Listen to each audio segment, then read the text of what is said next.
Both with his own group and as a member of other bands, composer and multi-instrumentalist Chris Lawhead is developing jazz for a new generation of fans. I'm Erik Troe. Let's spend a few moments with Chris Lawhead.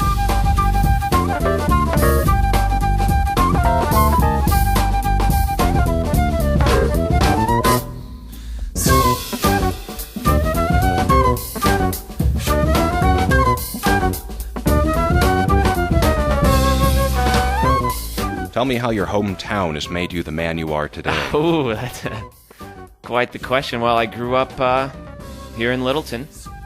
I've been playing music since I was 7, I'd guess. But what a good question. How did it sculpt me? Well, it just, I had the opportunity to try a bunch of things when I was growing up, whether it be instruments or sports or various activities, and grew up loving nature, camping and hiking, backpacking, skiing, of course, snowboarding, enjoying what Colorado has to offer. You began playing at 7 then, eh? Yeah, I started with the piano. Was this your parents' idea, or did you want to do it first yourself? Well, I believe I wanted to do it, and my parents, of course, supported that. My mom is a singer, and so there's always been music in the house. So yeah, I started with the piano. Later, I played the clarinet, and then I switched to the guitar and ended up becoming a flute major in college. So I've dabbled with a few instruments, but I really enjoy playing the flute. What's appealing to you about the flute? Well, I first started the flute when I was a senior in high school, and I went and I saw a Jethro Tull concert, and I said, that's cool. So I really like how small it is, and I can take it anywhere and go play with some of my favorite bands. I've never heard the music of Jethro Tull before. Do you sound like their flautist at all? I've borrowed a lot of ideas from Ian Anderson, who's the flutist for Jethro Tull. I use a lot of techniques he does. I sing in the flute.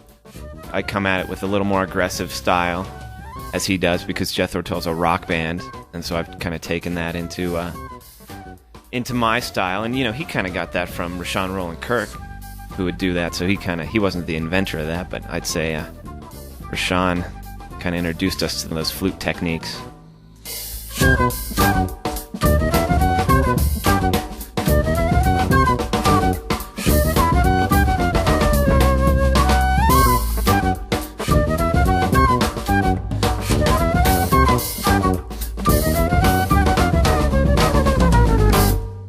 Could you demonstrate using that microphone there?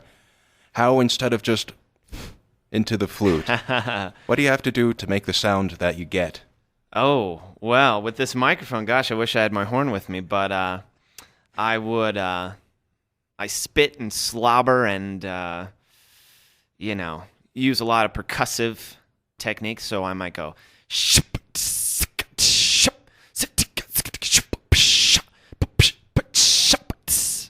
and also vocalize while I blow. And you do that through the flute, and it starts to sound pretty cool. I don't know how it sounds on this mic here, but yeah. Thank you. I appreciate it. Sure.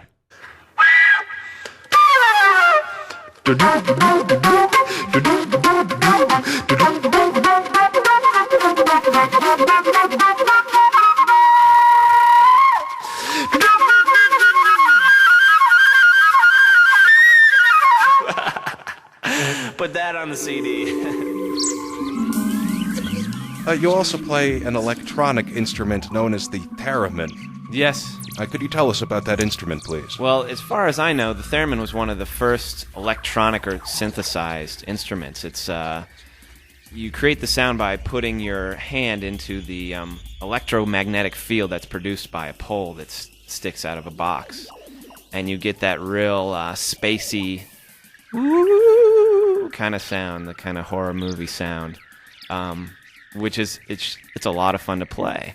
I don't claim to be any good at it, but I wanted some weird sounds. It's a rather inexpensive instrument to buy and make weird sounds with, so why not? I'll play whatever I can get my hands on.